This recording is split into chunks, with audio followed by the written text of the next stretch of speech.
Pékin, 20 millions d'habitants et parmi eux plus d'1 million de célibataires comme Gavin. Aujourd'hui, c'est un jour important.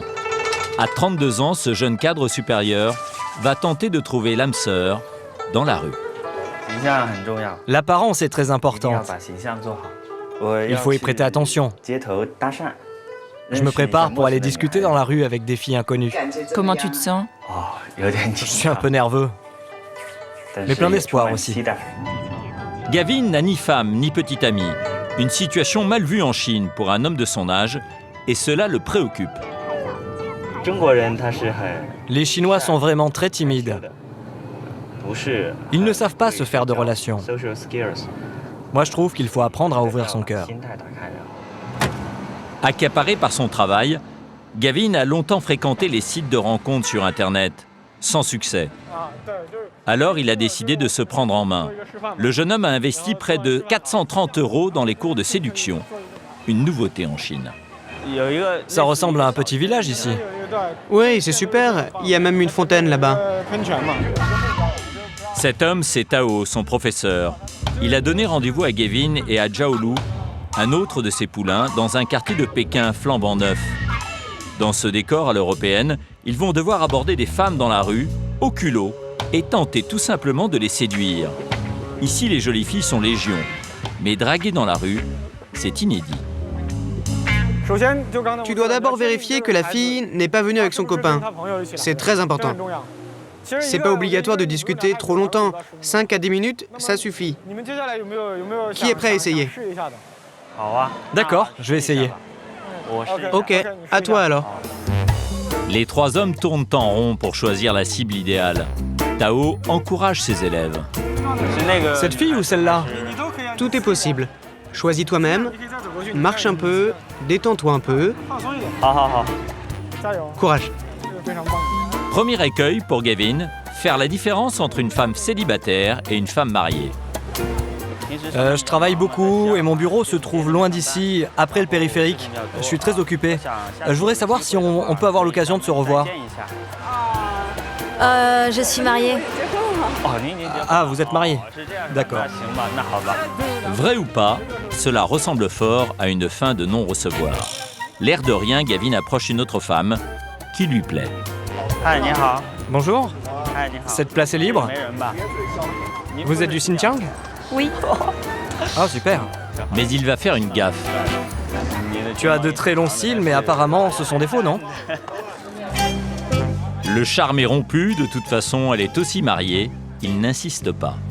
En Chine, la drague à l'européenne n'est pas encore passée dans les mœurs. L'apprentissage est laborieux, mais Gavin est motivé.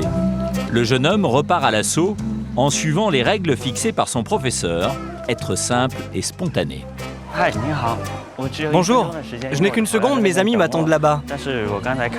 Mais je vous ai vu et votre style me plaît bien, alors je voulais vous dire bonjour.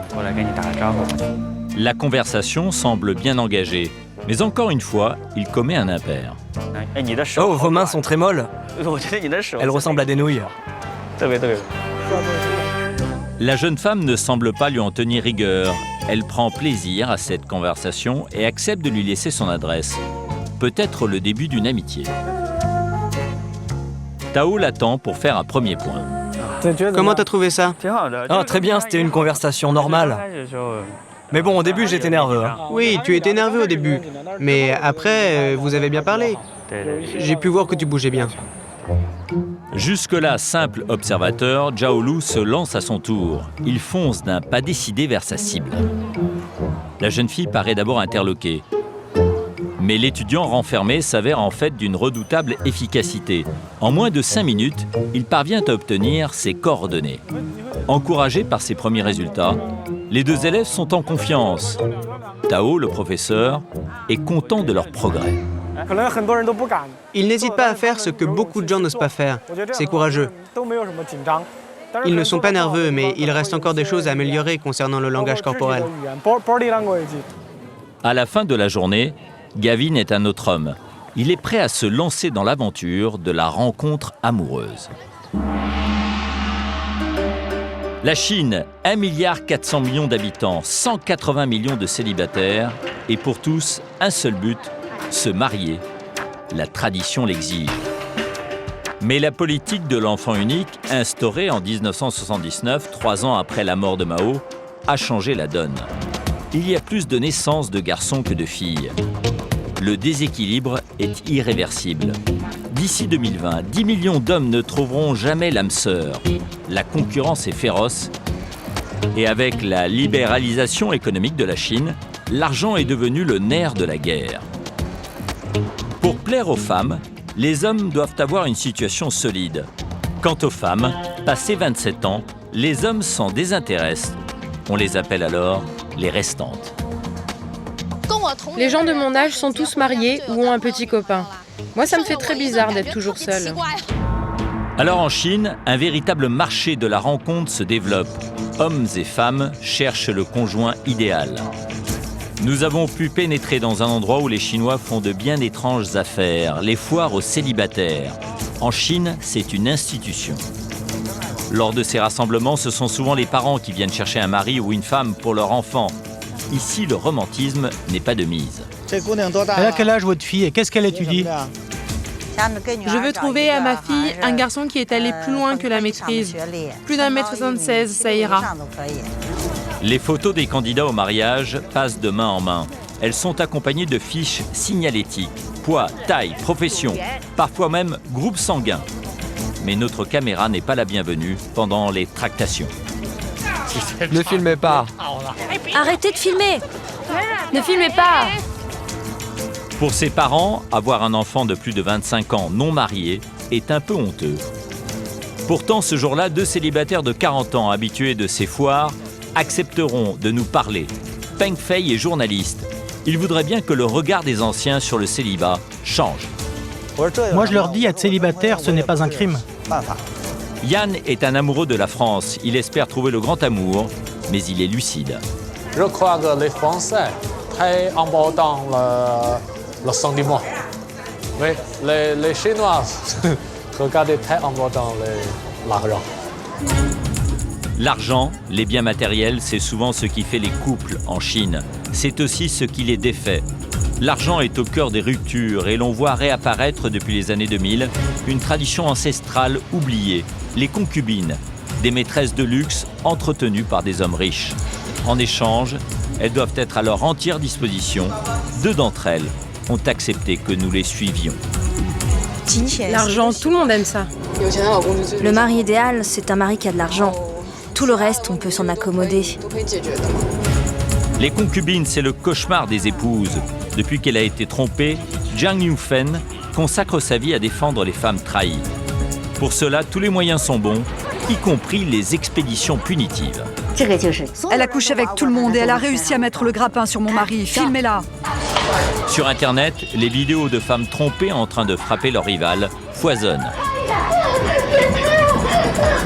Pour confondre leur marivolage, de plus en plus de femmes font appel à des détectives. Gênes est l'un d'eux.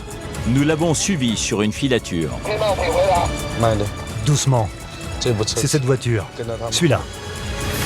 Entre tradition et ouverture sur le monde moderne, frénésie de possession et sentiment, plongée au cœur d'une société qui cherche son modèle amoureux.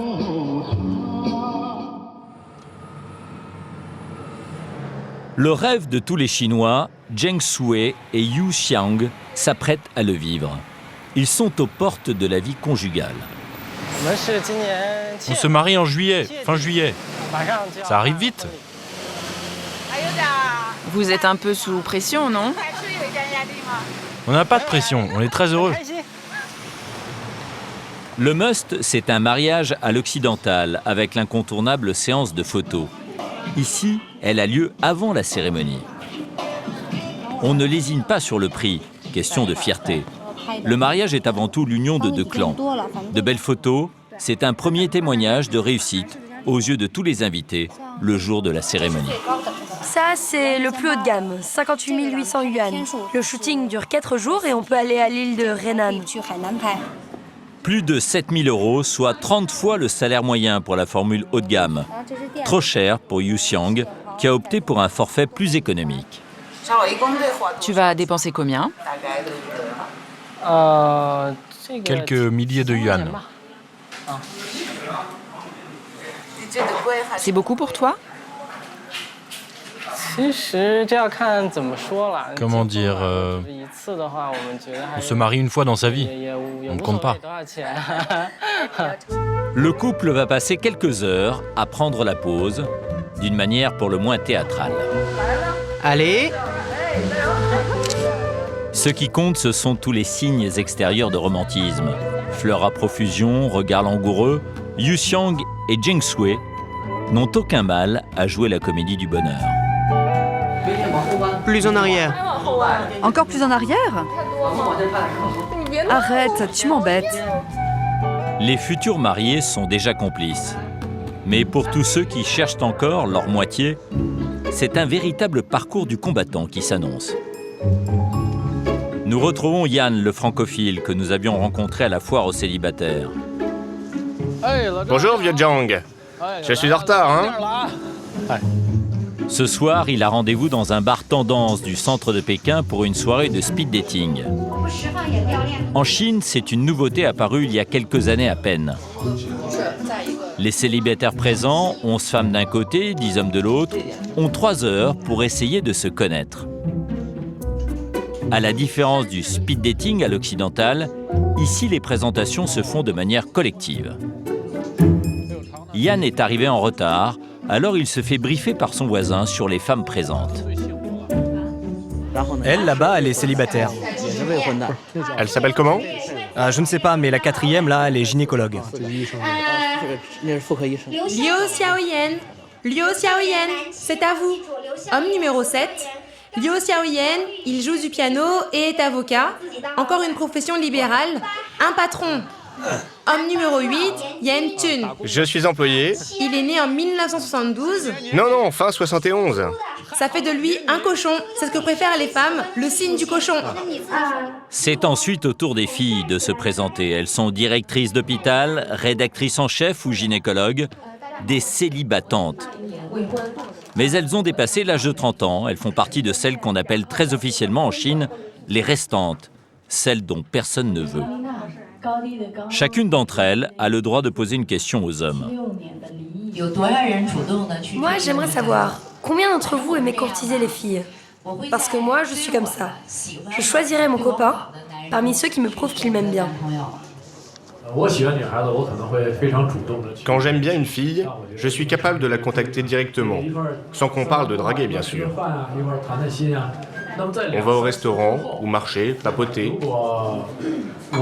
Après 2 ou 3 rencontres, si elle me plaît beaucoup, je lui dis directement.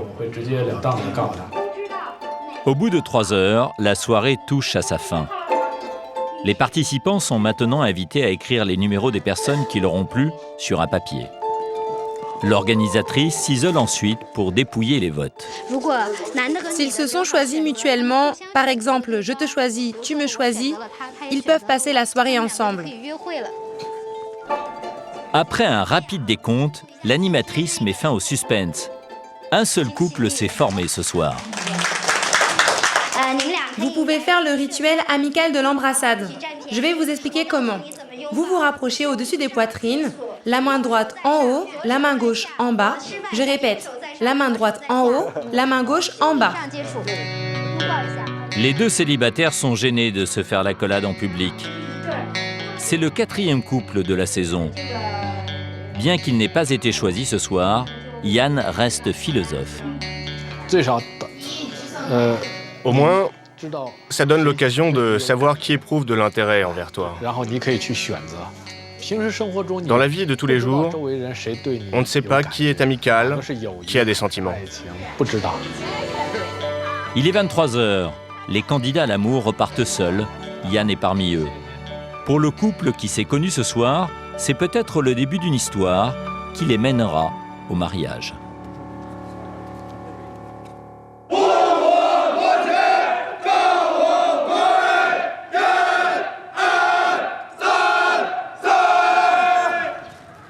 Le parc Zhongshan, dans ce quartier proche de la cité interdite, la routine habituelle. Nous retrouvons Peng Fei, le journaliste. Comme Yann, il est toujours seul, mais toujours aussi motivé. Je suis confiant. J'ai beaucoup d'amis qui ont trouvé leur femme ici. Ce sont eux qui m'ont dit d'essayer. Cette fois, nous sommes revenus en caméra cachée pour être au cœur des tractations que l'on voulait nous empêcher de filmer. Avec les beaux jours, les participants sont venus en masse. Peng Fei passe de parent en parent pour repérer les photos des jeunes femmes qui pourraient lui plaire. Les questions sont toujours les mêmes, directes et terre à terre. Qu'est-ce qu'elle attend d'un homme? Et notamment sur le plan familial et professionnel? Tout lui conviendra. Elle est en design.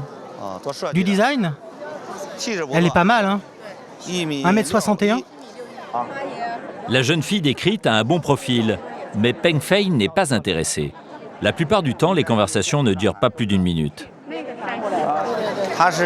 Qu'est-ce qu'elle recherche, votre fille? Peng Fei connaît les règles du jeu. Elles sont parfois sans pitié. Ça, c'est qui? Là, c'est son professeur. Tu as d'autres photos? C'est pour un ami ou c'est pour toi? C'est pour moi. Je suis célibataire. Tu as quel âge? J'ai 42 ans. D'un geste de la main presque méprisant, la femme signifie à Peng Fei qu'il est vraiment trop vieux pour être son futur gendre. Ici, on n'a pas de temps à perdre en politesse. Quelques jeunes femmes célibataires sont présentes, un peu gênées. Elles sont venues d'elles-mêmes, mais cela n'a pas l'air de mieux fonctionner. Je suis divorcée. Quel âge a ton enfant? J'en ai 2. Un de 18 ans et un de 7 ans. Ah, tu as 2 enfants. Attends un peu. Le coup de fil tombe à point nommé. Une divorcée avec 2 enfants. Pour Peng Fei, c'est rédhibitoire. C'est toi-même qui cherches? Tu es de quelle année? Je suis de 88. Ah, c'est trop jeune. Mais là encore, le verdict est sans appel. Pour fréquenter ces foires, mieux vaut avoir un moral d'acier. Tu cherches pour toi-même? Oui, et tu mesures combien? Je suis désolée, tu ne me corresponds pas. Merci, au revoir. Je suis trop petit, elle est plus grande que moi. Trop petit, trop vieux, pas fonctionnaire. La journée n'est pas très bonne pour Peng Fei. Mais son plus gros problème, c'est son logement. Peng Fei a longuement hésité avant de nous emmener chez lui, à 1 heure de route de là, dans la lointaine banlieue ouest de Pékin. En Chine, posséder un toit, c'est ce qui fait la valeur d'un mari. Peng Fei vit dans cet immeuble. Mais au lieu de monter à l'étage, il se dirige vers la cave. Ici, en ce moment, je loue quelque chose avec un ami. C'est ici que je mange, que je dors et que je lave mes habits. Il loue une pièce dans un sous-sol. C'est tout ce qu'il peut s'offrir. Le pays connaît une bulle immobilière sans précédent et les loyers à Pékin sont devenus prohibitifs. En 6 mois, ils ont augmenté de 20%. Et là, je me fais à manger. C'est ma maison. Un logement précaire en fait de maison. Difficile dans ces conditions de séduire une femme. J'ai déjà eu des petites amies. Elles sont déjà venues ici pour me voir en tant que copine. Elles m'ont rien dit, mais ne sont jamais revenues. J'espère trouver ma moitié. Une fois que j'aurai une copine, on n'aura plus besoin de vivre ici. On fera des travaux dans la maison de mes parents et on pourra se marier. D'après une enquête menée sur Internet, 70% des femmes refuseraient de se marier avec un homme qui n'est pas propriétaire. Or, une majorité d'hommes célibataires en Chine ne peuvent pas se payer ce luxe. Alors, certaines femmes ont recours à d'autres moyens que le mariage pour décrocher le parti idéal. Nous sommes à Chongqing, une mégalopole de 29 millions d'habitants au centre de la Chine. Mei a 23 ans. Elle est étudiante en dessin et n'a pas de revenus. Pourtant, elle vit dans un triplex de 200 mètres carrés d'un quartier chic. Mei est une concubine, la maîtresse entretenue d'un riche promoteur immobilier. Là, c'est le dressing. En haut, vous avez une autre pièce et un cabinet de travail. On peut visiter? C'est pas rangé. Mei est un peu gênée de nous montrer les pièces les plus intimes, comme sa chambre. Cet appartement vaut environ 400 000 €. C'est le cadeau de son protecteur, l'un de ceux que l'on appelle en Chine les gros sous. La semaine, je reste à la fac. On ne se retrouve ici que le week-end ou quand on a du temps. Mei ne quitte pas des yeux son portable. Elle doit être toujours disponible pour son amant. C'est le prix à payer pour ce confort de vie. Je ne me mêle pas de sa vie. Quand il rentre chez lui, c'est lui qui m'appelle. Lui seul sait quand il peut m'appeler. C'est plus facile pour lui. Et si vous vous quittez, que se passera-t-il pour l'appartement? L'appartement? Il doit être à moi, non? Tu n'en es pas sûre. Il m'a dit qu'il me l'achetait. La jeune femme n'est pas très sûre d'être vraiment propriétaire du triplex. Mais pour l'instant, la question ne se pose pas. Son protecteur la couvre de cadeaux coûteux. Avoir une femme belle et étincelante à ses côtés, c'est ainsi qu'il affirme son rang social. Les vêtements, la montre, tout ce que je porte, c'est lui qui me l'a acheté. Y compris les boucles d'oreilles. Il me les a ramenées d'un voyage d'affaires. Je vais être obligée de trouver un homme très très riche pour me marier. Pour le moment, dans cette vie, je ne dépense rien. Il m'achète tout ce que je veux. Si mon futur copain sérieux n'a pas d'argent, je ne sais vraiment pas comment je serai capable de vivre. Je dois y penser, parce que je me suis habituée à ce train de vie. Oh, mon téléphone sonne. À chaque fois que le téléphone sonne, Mei bondit. C'est probablement son protecteur. Et il est impensable qu'elle ne soit pas joignable. Allô? Tu es rentré? Tu es où? Tu veux venir? Dans combien de temps? D'accord. Une demi-heure? Il va revenir. C'est lui? Oui, il arrive. Il revient ici? Oui. Tout d'un coup, c'est la panique. Nous devons partir au plus vite. Mei balaie la pièce d'un regard pour s'assurer que rien ne pourrait trahir notre présence. Elle ne veut surtout pas que son amant la découvre dans l'appartement avec des étrangers. S'il vous voit quand il rentre, il va poser plein de questions. Et ça ne fait pas bon effet. Demain, si j'ai du temps, je vous contacte, d'accord? À demain. Les concubines. Elles font partie intégrante de la tradition chinoise. Symbole de puissance sous la Chine impériale, interdites par le Parti communiste en 1949 car signe de décadence bourgeoise, elles ont été remises au goût du jour avec le retour du capitalisme en Chine sous Deng Xiaoping. Avoir une concubine est toujours officiellement interdit par la loi. Mais aujourd'hui, tout homme riche et puissant se doit d'entretenir une ou plusieurs femmes. Pour cela, il faut beaucoup d'argent et le retour en force des petites épouses alimente un autre phénomène, la corruption parmi les hauts fonctionnaires de l'État. Les scandales éclatent. Régulièrement, des hommes politiques sont épinglés, comme par exemple Liu Zhihua, cet ancien vice-maire de Pékin, chargé de la construction des sites pour les JO en 2008, avait détourné plus de 700 000 €. Les médias chinois estiment que plus de 90% des hauts responsables condamnés pour corruption ces 5 dernières années avaient des maîtresses. Autant de raisons qui font des concubines un sujet hautement sensible en Chine aujourd'hui.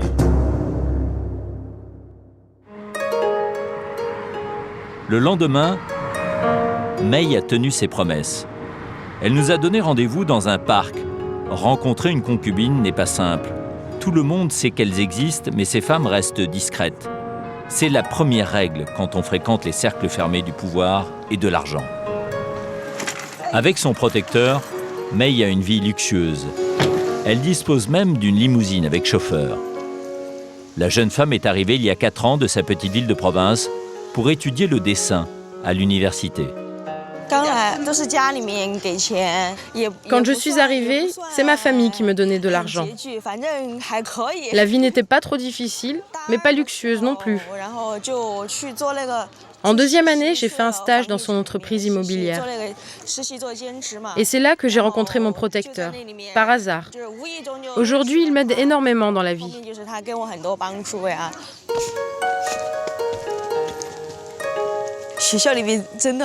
À l'école, il y en a beaucoup des filles comme moi. Ça dépend si elles viennent de familles aisées ou pauvres. L'argent, tout le monde aime ça. Lorsqu'elle n'est pas en cours à la fac, Mei fait les magasins. Le plus souvent des magasins de luxe. Car une concubine doit porter des vêtements chers pour mettre son protecteur en valeur lorsqu'ils sortent ensemble. Ça, c'est mon style. Il m'achète beaucoup de chapeaux. J'aime les essayer, mais je ne les porte pas une fois à la maison. Dans ce magasin, il n'y a rien à moins de 300 €. Mais pour Mei, ce n'est pas un problème. En général, je dépense 500 à 600 € par mois pour 2 ou 3 pièces, que je finis par laisser à la maison. Il sait quand je n'ai plus d'argent, car je ne sors plus. Alors il m'en donne pour que je puisse dépenser. Ce n'est pas une somme fixe chaque mois. Aujourd'hui, Mei essaie beaucoup de choses, mais rien n'est à son goût, malgré les efforts déployés par la vendeuse. Vous savez, il y a beaucoup de stars qui aiment porter ce style de lunettes de soleil, comme Lady Gaga. Passé 25 ans, une concubine n'a plus aucune chance de trouver un protecteur. Trop vieille. Alors, pour certaines d'entre elles, la chasse au mari est la seule solution. Mei commence à y penser. Mais paradoxalement, elle n'imagine pas se retrouver en position de femme trompée, une fois mariée. Et si ton futur mari a une maîtresse un jour? J'ai pas peur. J'ai la capacité de m'en débarrasser ou de faire en sorte qu'il n'en ait pas. Si une femme comprend la vie, a de l'éducation, de la culture, le mari ne va pas chercher à l'extérieur, non? C'est pour cela que j'étudie. Mei a la naïveté de ses 20 ans. En attendant, la vie insouciante continue. Tu es où? Tu m'attends où? Nous sommes un lundi, mais son amant a un créneau entre deux rendez-vous. Il veut la voir maintenant, avant ses cours. Il m'attend pour manger et ensuite il va me déposer à la fac. Tu dois y aller alors? Oui, j'y vais là. En Chine, les concubines vivent discrètement, mais elles ne se cachent pas pour autant. Direction Shenzhen, la célèbre zone économique spéciale au sud du pays. On la surnomme l'usine du monde. C'est le cœur du capitalisme à la chinoise. L'argent y attire beaucoup de jeunes filles prêtes à tout pour échapper à l'usine. Ici, tous leurs rêves sont possibles, à condition de devenir concubines. Leurs protecteurs, des industriels hongkongais, ont pris l'habitude de les loger dans les mêmes résidences, à tel point que l'on a coutume d'appeler ces quartiers les villages de concubines, comme nous l'explique ce chauffeur de taxi. Nous arrivons à Huanggang. C'est le quartier où habitent les concubines qu'entretiennent les patrons de Hong Kong. C'est vraiment généralisé ici. Il y en a énormément. Dans les rues, des femmes jeunes, jolies et apprêtées. C'est un signe qui ne trompe pas. Et en observant ces voitures garées, le doute n'est plus permis. Regardez les voitures avec les deux plaques. Vous voyez? L'une jaune, l'autre noire. Ce sont des voitures de Hong Kong. En pleine journée, de nombreuses voitures immatriculées à Hong Kong dans un quartier résidentiel. De toute évidence, leurs conducteurs ne sont pas au travail. Ini est elle aussi une concubine. Elle a 24 ans. À la différence de Mei, elle travaille comme hôtesse d'accueil. Avec un salaire de 1 000 €, elle gagne très correctement sa vie. Mais cela ne lui suffit pas pour vivre comme elle le souhaite. Seulement, Ini a un problème. Elle vient de perdre son premier protecteur. Pour le moment, je suis seule, mais je voudrais en trouver un autre. Je veux qu'il ait assez de solidité économique pour m'entretenir. Autrement, je ne resterai pas avec lui. Plusieurs fois par semaine, la jeune femme se rend chez son esthéticienne. Là, je vais dans ma super manucure. Ils sont vraiment très très bons. Pour garder les bonnes grâces de leur protecteur ou en trouver un nouveau, les concubines doivent s'entretenir. Impensable de ne pas être coiffées, maquillées, manucurées lorsqu'elles sont appelées par leur amant. Du coup, le quartier regorge de magasins dédiés à la beauté des femmes. Maintenant, ça se fait plus trop, les fleurs. Oui, c'est plus joli les sculptures. C'est obligatoire de prendre soin de soi pour les filles, ici à Shenzhen. La manucure est un art. Les mains sont le deuxième visage des femmes.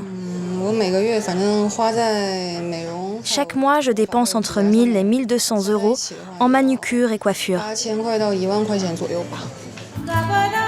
Tout son salaire passe en soins de beauté. Aujourd'hui, la manicure la plus simple lui a coûté 40 euros. Mais elle n'a pas le choix si elle veut séduire un homme riche. C'est fini? Oui. On peut voir? Voilà, je me sens plus sûre de moi maintenant. Et tu prévois de chercher comment un nouvel homme?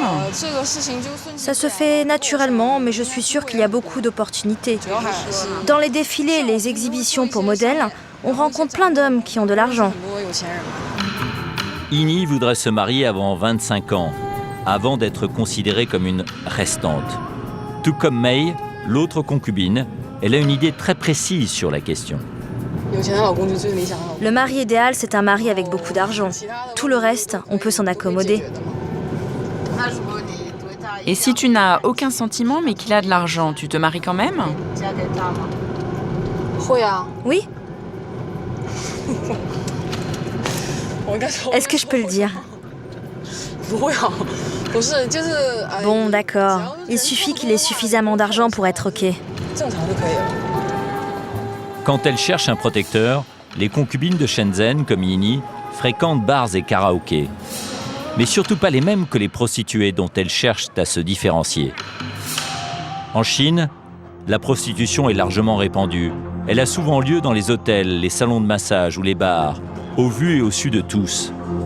Dans cette boîte de nuit où nous avons filmé en caméra cachée, des spectacles de pole dance mettent les clients dans l'ambiance.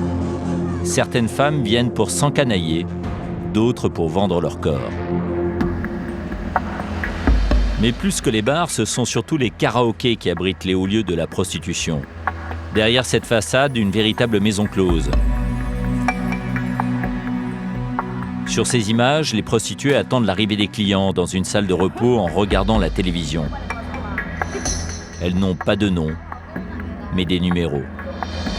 Lorsque les clients arrivent, elles sont exhibées comme du bétail devant eux. Saluez! Bonsoir et bienvenue!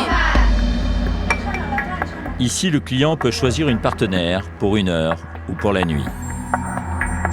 Mais il prend un gros risque. La police chinoise affectionne les descentes spectaculaires dans les lieux de prostitution. Un proxénète peut être condamné à mort.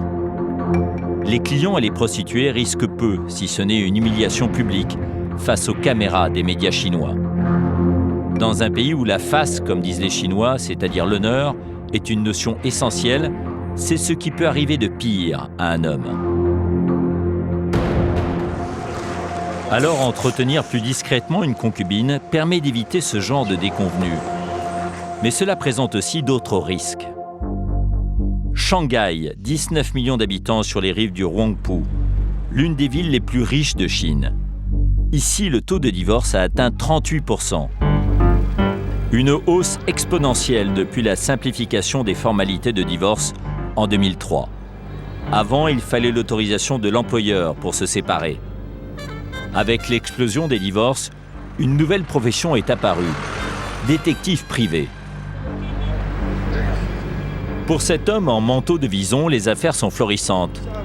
Zhen Xianghua est un ancien militaire reconverti en détective. Nous sommes dans ses bureaux. Aujourd'hui, il a convoqué son équipe. Zhen a été mandaté par une cliente qui veut des preuves de l'infidélité de son mari, un riche homme d'affaires. La mission du jour, lancer une filature pour le surprendre en flagrant délit d'adultère. La cible principale cet après-midi se trouve à Xin Zhuang. Il est le vice-président chinois d'une entreprise étrangère. Il a des lunettes. Les hommes de Zhen ont déjà un dossier sur le mari. Ce n'est pas la première fois qu'ils le suivent. Et ils ont noté l'existence d'une femme qu'ils voient très régulièrement. Aujourd'hui, il a dit à sa femme qu'il allait dîner avec des clients. Mais nous avons des raisons de penser qu'il n'ira pas dîner avec des clients, mais plutôt rencontrer la cible numéro 2. Il faut les suivre de près et photographier tout geste d'intimité entre la femme et lui. Xue Wei et Ah Wei, vous constituez la première équipe. Vérifions le matériel. On prend le canal 1. Allô, allô? Vous recevez? Gene a établi un redoutable plan de bataille. Les histoires extra-conjugales, c'est sa spécialité. Elles représentent 30% de ses affaires. Pour confondre les conjoints volages, il a une botte secrète, un GPS un peu spécial qu'il a trafiqué. Ça, c'est un GPS à portée internationale. Cette batterie lui fournit de l'énergie pour fonctionner pendant très longtemps. Mais c'est fortement aimanté. Il peut tenir sur tout support contenant du fer pour nous donner une position. Comme les voitures? Ouais. 7 ans d'expérience dans ce métier lui ont enseigné que ses clientes ont souvent des soupçons fondés. Il ne peut pas dîner tous les soirs avec des clients. Il doit avoir une maîtresse. Une femme, en général, a un 6e sens sur ce genre de choses. Première règle d'or dans une filature, se fondre dans la masse à bord d'une voiture noire. À chaque fois, Gene déploie les grands moyens. 2 voitures et au minimum 6 hommes qui se relayeront jour et nuit. Une stratégie qui permet d'éviter d'être repéré par la personne suivie. Mais cela a bien évidemment un coût pour le client. Je suis plutôt haut de gamme. Mes services coûtent plus de 3 600 € par mois. Si tu n'as pas d'argent, tu ne peux pas entretenir une maîtresse de toute façon, car ça coûte cher. Ah ouais, tu me reçois? Passez devant nous. Nous approchons de la cible. Il est 15h30. Gene sait que l'homme est à son bureau. La cible travaille ici, dans cet immeuble. Il est jeune.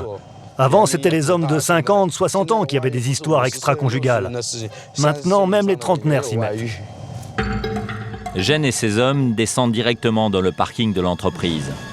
Grâce aux précédentes filatures, ils savent que l'homme infidèle y gare son véhicule. Il est dans la zone B. Le parking est truffé de caméras de surveillance. C'est une étape délicate. Ah ouais, trouvez une place pour vous garer, pas trop près de nous. Le détective doit coller le GPS aimanté sous la voiture du mari sans attirer l'attention des vigiles. Je vais vous le faire en 1 seconde. Gene est confiant. Ce geste, il l'a répété des centaines de fois dans d'autres affaires.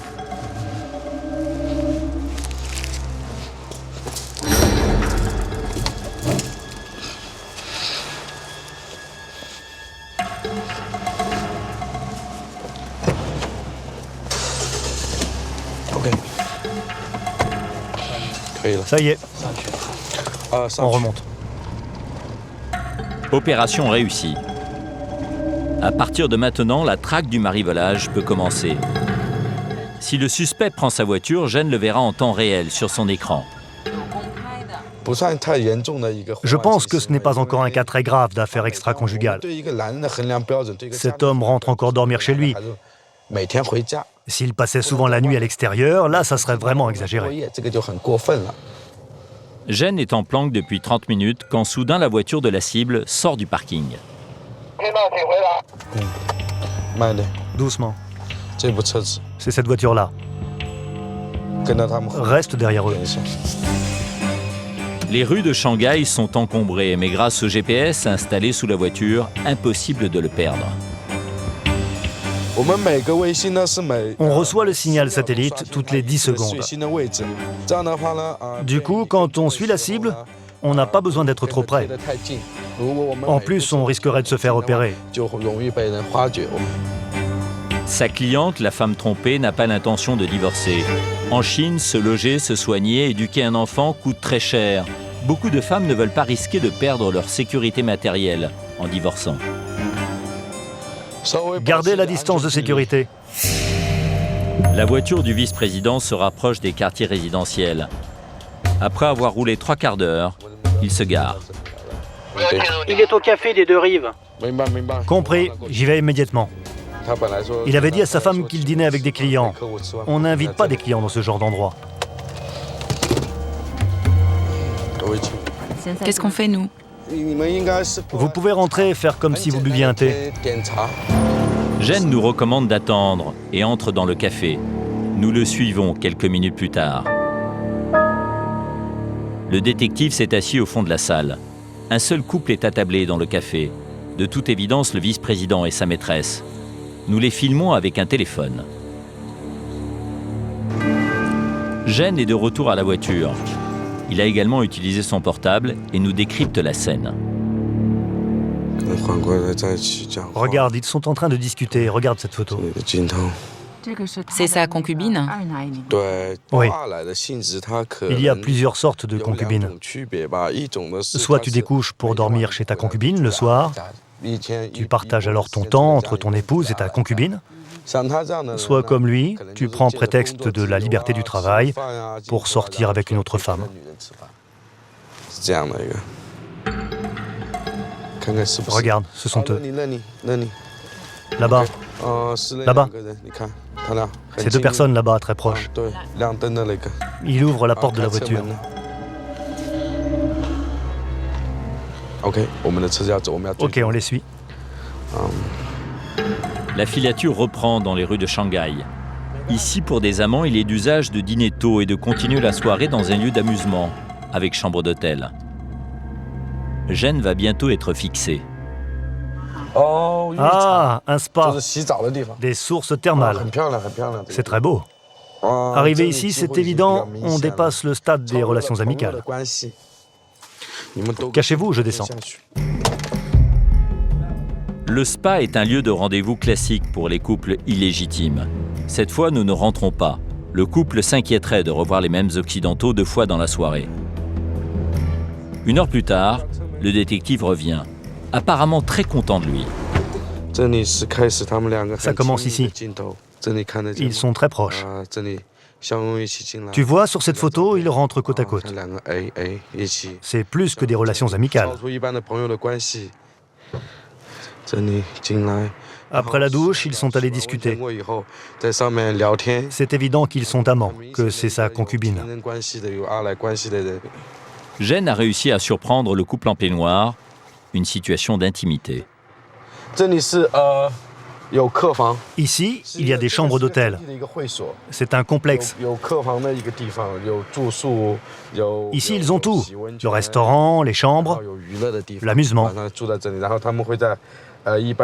Lui va rester jusqu'à minuit et ensuite rentrer à la maison. Mission accomplie pour Jen. Il a de quoi prouver à sa cliente que son mari, en fait d'heures sup, passe toutes ses soirées avec sa concubine jusqu'à minuit.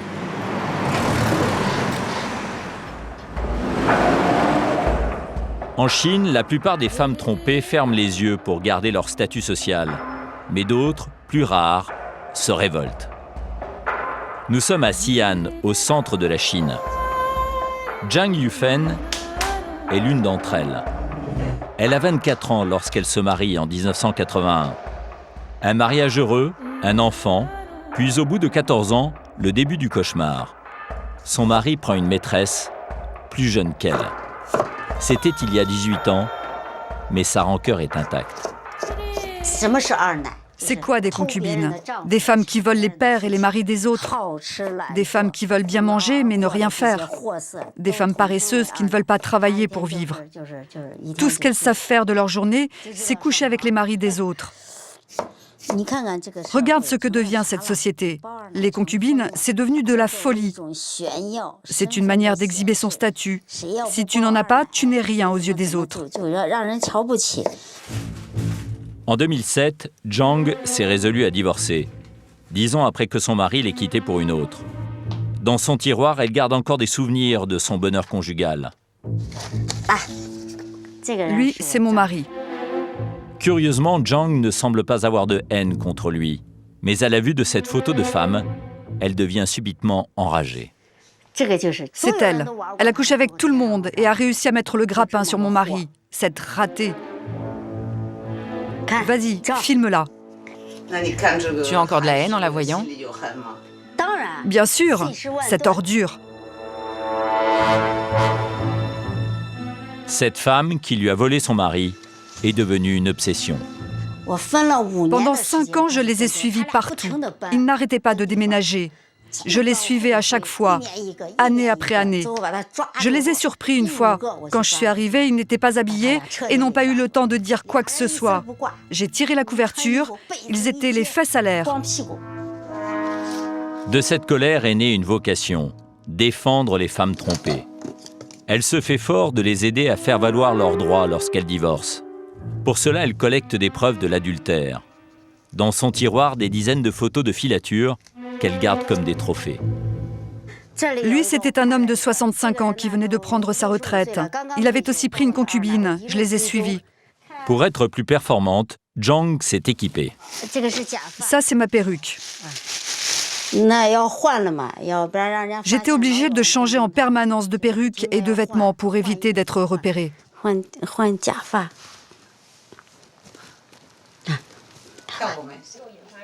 Depuis 10 ans, Zhang s'est taillé une belle réputation. Les médias chinois l'ont même baptisée la tueuse de concubines. Les marivolages la craignent, les femmes trompées l'appellent au secours des 4 coins de la Chine. Aujourd'hui, au bout du fil, une femme révoltée par les agissements du mari de sa sœur. Qu'est-ce que tu me racontes dans ton message? Que le mari de ta sœur a acheté un nouvel appartement et une voiture à sa concubine? Et elle habite dans la même cité que ta sœur? Il est gonflé. Qu'est-ce qu'elle prévoit de faire, ta sœur? Elle va accepter de vivre dans la même résidence que la concubine? Écoute-moi bien, parle à ta sœur. Dis-lui de récolter tout ce qu'elle peut comme petits détails dans le voisinage sur la concubine de son mari. Tout ça constituera un faisceau de preuves. Elle peut les attaquer pour bigamie et les deux finiront en prison. Elle se sentira mieux. Zhang est énervée. La résignation des femmes trompées la met hors d'elle. Quelle andouille! Encaisser la situation dans un cas pareil, ça rime à quoi? Elle n'a fait aucune faute. Dès qu'elle les voit, les injurie, ça ne sert à rien. Il faut rassembler des preuves, les attaquer pour bigamie. Il faut le faire vite. Si une fois ne suffit pas, il faut le faire 100 fois. Aujourd'hui, Zhang attend une visite. Elle est devenue le fer de lance de la révolte des femmes trompées. J'arrive. Ah, tu as acheté de la pastèque? Yen, une ancienne militaire, est l'une d'entre elles. Elle a été mariée à un juge qui avait une concubine. Elle aussi a divorcé il y a peu. Et c'est Zhang qui l'a soutenue durant la procédure. J'ai vu un article sur grande sœur Zhang au moment où j'étais vraiment désespérée. Et je l'ai contactée. Elle m'a conseillé et cherché des solutions. Mon mari était juge. Il utilisait son pouvoir et ses connaissances de la loi contre moi. Ça y est, ça commence. Les deux divorcées sont impatientes. Une émission est consacrée aux militantes des droits des femmes sur la télévision satellite du Guizhou. Zhang a été invité sur le plateau. Vous les femmes, quand vous en parlez entre vous, vous vous dites quoi? Vous haïssez encore plus les hommes ou vous voyez plutôt ça comme un échec personnel? Chacune réagit à sa façon. Mais de manière générale, nous regardons les faits avec de l'espoir quand même. Il faut que les femmes faibles commencent à devenir indépendantes. Il faut faire barrière à l'illégalité, apprendre à se protéger pour ressembler un jour à grande sœur Zhang. C'est une bonne chose de passer à la télévision. C'est pour prévenir ces hommes qui prennent des concubines que leurs actes sont illégaux. Ils comprendront que ce n'est pas parce que l'État ne s'en occupe pas, que la Fédération des femmes ne s'en occupe pas, que nous, les privés, ne nous en occupons pas. Au moins, c'est clair. Ce qui fait surtout débat autour de Zhang Yufen, ce sont ses méthodes parfois musclées. Une de ses spécialités, les expéditions punitives qu'elle filme pour les diffuser ensuite sur Internet. Sur ces images, Zhang aide à pousser le mari dans une voiture pour le séparer de sa concubine. Objectif, créer le scandale, une humiliation en public, faire perdre au mari et à la concubine ce que les Chinois ont de plus cher, la face. Et Zhang a fait des émules. Des femmes bafouées n'hésitent plus à monter leurs propres expéditions punitives. Le web chinois regorge de ce type d'images amateurs d'une rare violence. La plupart du temps, c'est la concubine qui est attaquée. Elle ne se défend pas et accepte l'humiliation. Les passants n'interviennent pas. Et parfois, ils filment, comme cet homme que l'on entend commenter la scène. C'est vraiment mon jour de chance aujourd'hui. Je suis sorti avec mon appareil photo. Certains n'hésitent pas à monter des flagrants délits d'adultère, comme ici. Sur cette vidéo, l'homme et sa maîtresse sont surpris dans une chambre d'hôtel. Le mari, nu, se faufile hors du lit, à droite, pendant que sa femme se jette sur l'amante et la frappe. Il ne lève pas le petit doigt pour l'arrêter.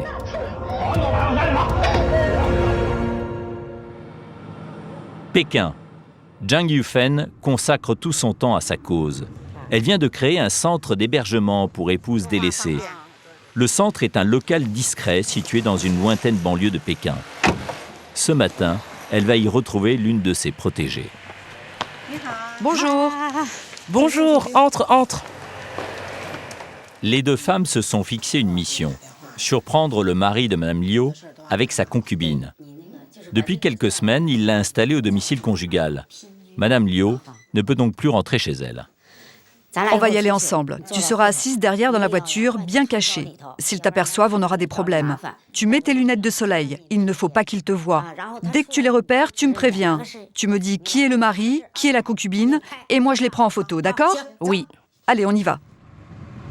Aujourd'hui, Madame Liu n'a pas d'autre choix que d'accepter le divorce. J'ai besoin de preuves pour mon divorce. Il n'y a que si je peux prouver qu'il est fautif que les juges me seront favorables pour le partage des biens du couple. C'est là. Arrêtez-là. De là, on peut les voir. Zhang Yufen ne craint pas la confrontation. Elle va se rendre seule à l'appartement car Madame Liu a trop peur de l'accompagner. Elle monte munie d'une caméra cachée et de son appareil photo pour surprendre le couple illégitime.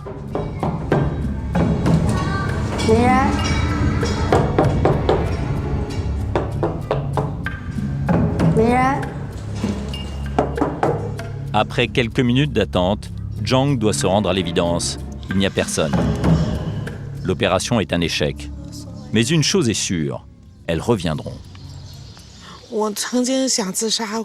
J'ai pensé au suicide. J'avais déjà écrit mon testament et acheté le poison. C'était un tel échec. Pourtant, je savais très bien m'occuper de ma maison et tout le monde le disait. Était comme hiver, les vêtements étaient propres et bien rangés dans les placards. J'étais une bonne femme d'intérieur. En plus, je savais satisfaire un homme. Et malgré ça, je me suis quand même fait jeter. Je n'arrive pas à comprendre. Les deux femmes promettent de se revoir. Madame Liu a du mal à contenir son émotion. J'aimerais tant que tu n'aies pas à revenir. Allez, vas-y. Tu sais que je le dois. Au revoir. À bientôt.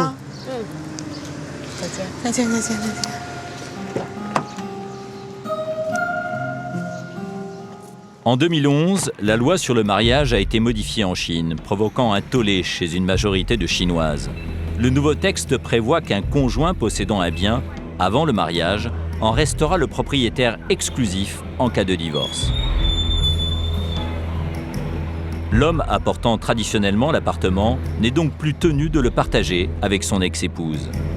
Cela équivaut à condamner ces femmes à rester mariées même si leurs maris sont infidèles, sous peine de se retrouver à la rue. Zheng Sui et Yu Xiang, les deux futurs mariés, ont résolu le problème. Ils achèteront leur futur appartement ensemble. Aujourd'hui, c'est le jour J. Le mariage doit être célébré à Qingdao, la ville natale du marié. Le couple a décidé de suivre la tradition. Yu Xiang doit être mis à l'épreuve par sa belle famille. Il doit enlever symboliquement sa promise à ses futurs beaux-parents. Je vais frapper à la porte, mais ils vont faire semblant de ne pas m'ouvrir. Pour franchir le seuil, Il devra faire preuve d'humour face aux demoiselles d'honneur. La première fois que vous êtes rencontrés, c'était quoi la première phrase? Tu es vraiment belle. Trop drôle. Combien a coûté la robe de mariée? Sois précis. 998. Pas assez cher, c'est pas assez cher. On peut vraiment pas ouvrir la porte. Rajoutez 2 zéros. Yu Xiang glisse des enveloppes rouges sous la porte en guise de sésame. Elles contiennent de l'argent. C'est un rituel réservé aux grandes fêtes. D'accord, d'accord, entre.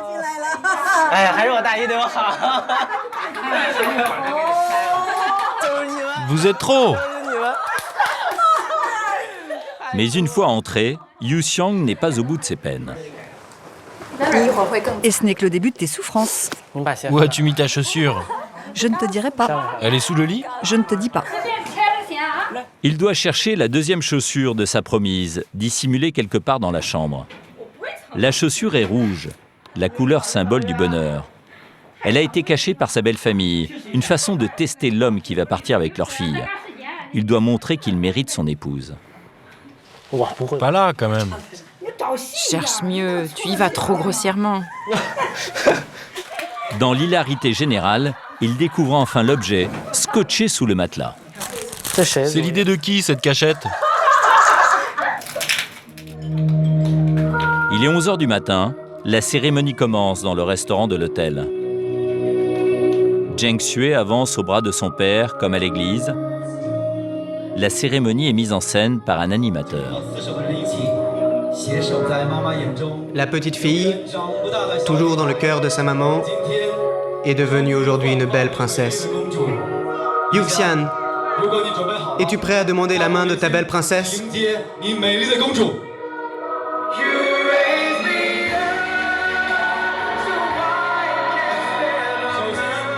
Fais d'abord une révérence à son père pour le remercier de sa confiance.